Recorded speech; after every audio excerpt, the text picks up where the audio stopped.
Hey, Rick Sosby here with ATV.com, and we're here with our 2017 Can-Am Defender and 2017 Polaris Ranger XP1000.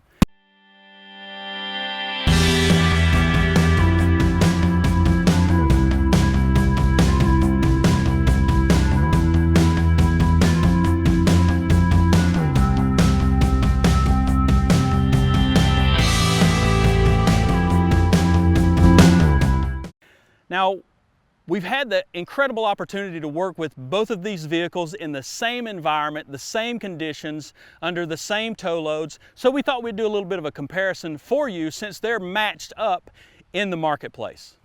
So let's start with a couple of things that are similar, and there are an incredible amount of similarities between these machines, and that's the reason they're matched up. You have the ProStar engine, it's got 80 horsepower. You have the Can-Am Defender's Rotax V-twin engine, 72 horsepower. But don't get hung up on horsepower numbers because both of them are incredible when it comes to power. Now, some of the other similarities that you'll find with these machines is that they both tow 2,000 pounds via a 2-inch receiver hitch in the rear of the machine. You can also put 1,000 pounds in the bed. We consider that an equal match. Another item that you'll find on these is very similar suspension. Coil-over preload adjustable shocks, dual A-arm, front and rear suspensions. Now Can-Am calls theirs a TTA arm or a torsional trailing arm. Both of them only have 10 inches of travel though. But when you look at ground clearance, the Polaris Ranger XP has an inch over the Can-Am from 11 inches at the Can-Am and 12 inches at the Polaris Ranger. And the similarities keep getting deeper. When you look at accessories that are available from each manufacturer, you have the link system with Can-Am. Everything is twist and lock. Everything is virtually toolless when it comes from their accessory catalog. The Polaris Ranger, lock and ride setup. All similar stuff where you can actually snap on the roof, install with a couple of twists, the windshield, the back glass, things like that. So that was kind of our premise for putting these two together because they are basically in the same category with a lot of the same features, just maybe named a little bit different. So here's kind of where the similarities end. When you look at the Polaris, it's a $16,000-ish vehicle for 80 horsepower. When you look at the Can-Am, it's $17,900. But you do have to take into consideration that we are using the Defender HD10 XT model, so it's got a couple of extra features here. It's got a winch, got a roof. You know, there are a lot of things inside the cab from the removable toolboxes and things like that that just add up maybe a little bit more to their specific, not necessarily a special edition, but a more than a base edition vehicle. So when we think of terms of storage, the Can-Am has a lot of storage, and it's a lot of storage that is so versatile. From the glove box that you can use as a glove box, or you can pull the handle up, it unlocks it from the dash and you can remove it and use it as a toolbox. Under the passenger side seat, there's also a massive box that can be used for storage, or you can pluck it up out of there and use it as a toolbox or make room for a hunting dog or more equipment that you need to haul into the field.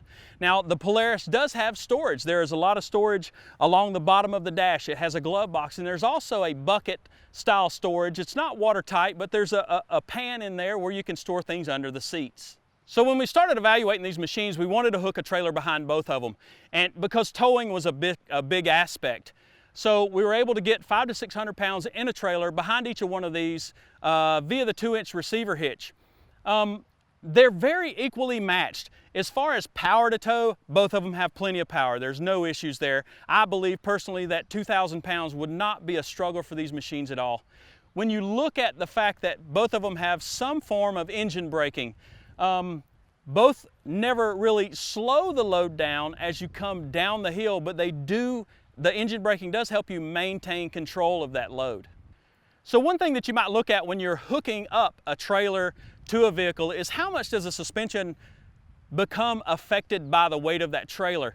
One thing we did notice was that between these two, after we crunked the preload collars up to their highest settings on both machines, the Polaris seemed to sink dramatically more than the Can-Am Defender when the trailer was hooked to it as it was loaded. So you might be asking yourself, is there anything that bugged us about these machines? Well, of course there is.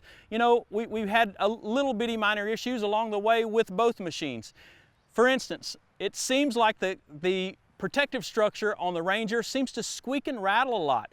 That could be just tightening of nuts and bolts. We have no idea, we didn't have tools, we didn't try that. And the Can-Am, when it comes to getting it into gear without the gears grinding, you had to just about go past the gear you wanted and come back. That could just be a linkage adjustment. We're trying not to pick them apart, but those are things that we notice. One thing that you'll notice in the spec sheet is the weight of both of these machines. Now we're looking at about a 200-pound weight difference between the Polaris and the Can-Am. The Polaris actually weighs somewhere in the area of about 1,300-ish pounds, where the Can-Am is up over 1,500 and a half. And that may bother some folks. I don't think it really makes a big deal when you're looking at the amount of power that these machines have. And again, it's just something that we thought we'd bring to your attention. So controllability of the power. When you mash the foot feet on either one of these vehicles here, you get a response. The response is different though. When we look at the Polaris, if you're in performance mode and you have the Can-Am in its standard mode, which both are supposed to add all the power that you can get, the Polaris seems to have a quicker response, where your Rotax engine in the Defender is actually a little more linear. It's not sluggish by any means, and it comes on really powerful and torquey, but there is a difference between each machine's response when you mash the throttle. So here we are. We've towed a lot of weight with these machines. We've trail ridden for the last few days. We've had some extensive seat time in these machines, from mud to creeks to rocks. You know, and the decision to pick a clear-cut winner is so foggy for me. If I had to go with one, because these machines are so equal, I would probably go with the Can-Am Defender. I love the Rotax power, have always been a power fan, and it's easy to build more power in those engines. But not only that, the versatility of the machine with the removable storage boxes and all the little bitty things that they integrate into that machine would probably make it one of my favorites. All right, so keep in mind that you have to make your own choice. It doesn't make my choice any better than the one we have. Polaris builds an incredibly good machine. There are a lot of great features on that machine.